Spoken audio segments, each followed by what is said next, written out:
शिया community की जानिब से पूंछ में आज 16 जोड़ों की इज्तिमाई शादियों का अहतमाम किया गया।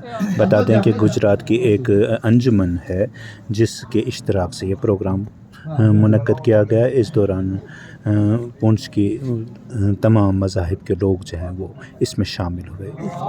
कर रही है, लेकिन पूरी कम्युनिटी ने ये कहा कि नहीं, क्योंकि ये इनकी शादियां होना इतना जरूरी है कि हमें अपनी गम को हम ठीक है, हम गमगीन जरूर हैं, लेकिन इनका भी हमने ध्यान रखना है और इनकी खुशियों को भी हमने जो है अपने गम में डुबोना नहीं है। तो ये पूरी कम्युनिटी का फैसला हुआ। तो उसके बाद हमने इस चीज को, जो इंसानियत को तार तार कर रहे हैं, उन तमाम टेररिस्टों को हम इस स्टेज से कंडेम करते हैं।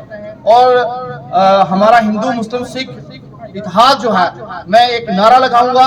तो मैं समझता हूं कि इनकी बहुत बिजी शेड्यूल चल रहा था और ये यहाँ पहुंचे। डॉक्टर अलमदार अदम साहब